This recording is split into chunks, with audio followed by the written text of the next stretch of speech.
IMF کا reform agenda جس کی بنیاد نیو لبرل اکنامک آرڈر کے اوپر ہے، واشنگٹن کنسنسس کے اوپر ہے اور ہر اس ملک کو امپلیمنٹ کرنا پڑتا ہے جو IMF سے قرضہ لیتا ہے۔ اس سیریز آف ویڈیوز میں ہم اس بنیادی ریفارم ایجنڈا کے فاؤنڈیشن سٹونز جن کی بنیاد 10 پالیسی پرسکرپشنز کے اوپر ہے اس کو ون بائی ون اینالائز کرنے کی کوشش کر رہے ہیں۔ گزشتہ ویڈیوز میں ہم نے اس کے پہلے 7 پوائنٹس کو اینالائز کر لیا تھا اور آج ہم بات کریں گے فورن ڈائریکٹ انویسٹمنٹ کے حوالے سے۔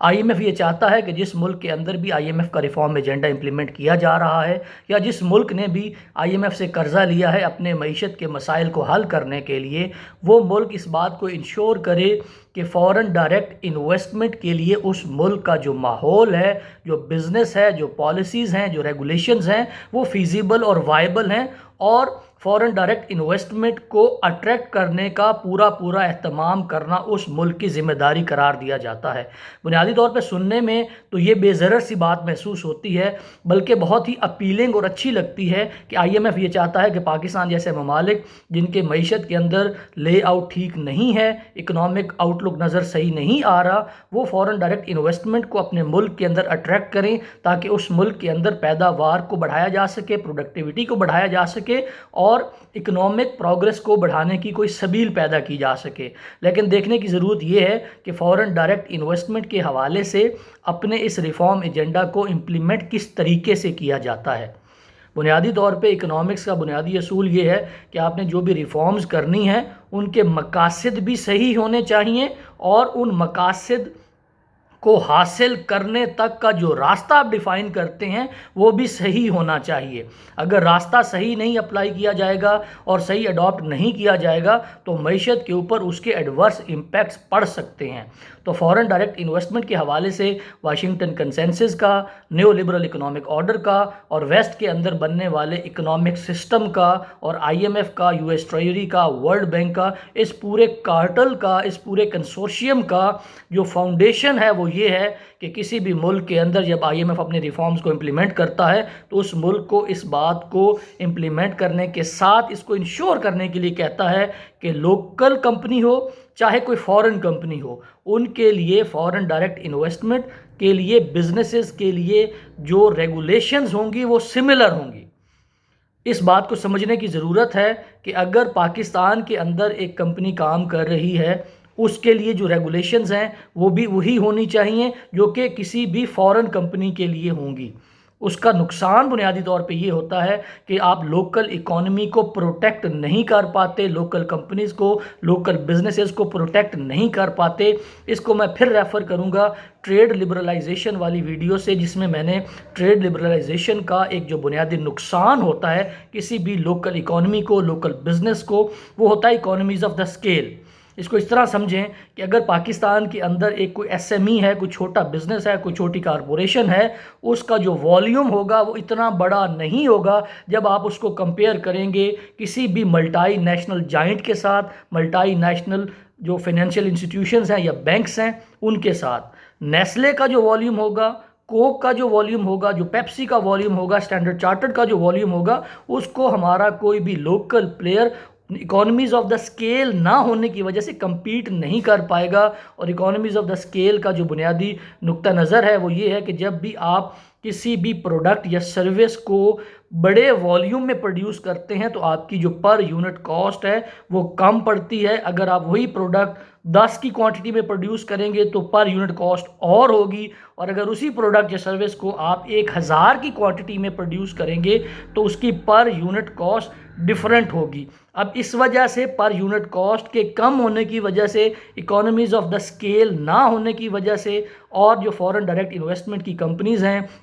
جو فورن کمپنیز ہیں، ان کے پاس ایک بہت ہی کی کمپیٹیٹیو ایڈوانٹیج حاصل ہو جاتا ہے کاسٹ کی شیپ میں، جو کہ پھر ٹرانسلیٹ ہوتا ہے انٹو دا پرائس، اور جو لوکل اکانومی ہوتی ہے، جو لوکل کمپنیز ہوتی ہیں، وہ ایک ڈس ایڈوانٹیج پہ چلی جاتی ہیں صرف اس وجہ سے کہ IMF کا ریفارم ایجنڈا پاکستان میں امپلیمنٹ ہو رہا ہے یا کسی بھی ملک میں جب امپلیمنٹ ہو رہا ہوگا تو FDI کے متعلق جو فاؤنڈیشن ہے IMF کے ریفارم ایجنڈا کی وہ یہ ہے کہ تمام وہ ریگولیشنز، تمام وہ کرائیٹیریاز، وہ حکومت کو برابر کرنے پڑیں گے، اور خاص طور پہ کچھ انٹری بیریئرز ہوتے ہیں، اینٹرنٹ کے اوپر کچھ انٹری بیریئرز لگاتا ہے تاکہ اس کے اندر کمپٹیشن کو اور ریگولیشن کو انشور کیا جا سکے۔ مثال کے طور پہ اگر پاکستان کے اندر ٹیلی کمیونیکیشن میں کوئی کمپنی انٹر کرنا چاہے گی تو اس کے لیے لائسنس کی ایک بہت بڑی اماؤنٹ ہے جو اس کمپنی کو پہلے سرکار کو، ریاست کو، حکومت کو پے کرنا پڑے گی، جس کے بعد اس کو وہ لائسنس ملے گا اور وہ پاکستان کے اندر یا کسی بھی ملک کے اندر as a cellular company operate کر پائے گی۔ اب یہ ایک انٹری بیریئر ہے۔ کوئی بھی فورن ڈائریکٹ انویسٹمنٹ کرنے والی سیلولر کمپنی پاکستان کے اندر یا کسی بھی تھرڈ ورلڈ کنٹریز کے اندر جب اپنے بزنس کو لانچ کرنے لگے گی تو اس انٹری بیریئر کی وجہ سے پہلے ہی کاسٹ کے ڈس ایڈوانٹیج پہ چلی جائے گی۔ لیکن اگر کوئی لوکل کمپنی آپریٹ کر رہی ہوگی تو اس کے اوپر یہ انٹری بیریئر نہیں ہوگا، کیونکہ وہ ایک انڈیجنس کمپنی ہے، وہ ایک لوکل کمپنی ہے۔ اس کو اس طرح بھی سمجھے کہ گلف کے اندر جتنے بھی عرب ممالک ہیں وہ بزنس کرنے کے لیے ایک کمپلشن یہ لگاتے ہیں کہ وہاں کا ایک لوکل بندہ آپ کا بزنس پارٹنر ضرور ہونا چاہیے، چاہے اس کے سٹیکس ہیں یا نہیں ہیں، جیسے ارباب کی شکل میں ہمیں نظر آتا ہے۔ تو اس طرح وہ اپنی لوکل اکانومی کو پروٹیکٹ کرتے ہیں۔ اس طرح ہر ملک کا یہ رائٹ ہے کہ اپنی لوکل انڈسٹری کو، لوکل اکانومی کو، لوکل پاپولیشن کو فورن ڈائریکٹ انویسٹمنٹ سے اور جو کلونیل نیچر کے یہ گلوبل جائنٹس ہیں، فائنینشیل انسٹیٹیوشنز ہیں یا ملٹی نیشنل کمپنیز ہیں، ان کی جو وار ہے جو کہ اب اکنامک فرنٹ کے اوپر ٹرانسفر ہو چکی ہے، اس کے اگینسٹ کچھ پروٹیکٹیو میئر ضرور لیں۔ لیکن آئی ایم ایف کا ریفارم ایجنڈا یہ کہتا ہے کہ ایف ڈی آئی کی شکل میں، فورن ڈائریکٹ انویسٹمنٹ کی شکل میں، چونکہ آپ کے ملک کے اندر ڈالرز آ رہے ہوتے ہیں جس کے نتیجے میں اکنامک ایکٹیویٹی جنریٹ ہوگی، بزنس جنریٹ ہوگا، آپ کا اکنامک آؤٹ لک بہتر ہوگا، آپ کی جی ڈی پی کا سائز بڑھے گا، لوگوں کی پر کیپٹا انکم بڑھے گی، اور سب سے اہم بات یہ کہ جب بھی کوئی ملٹی نیشنل کمپنی پاکستان جیسے ممالک کے اندر آپریٹ کرنے کے لیے آتی ہے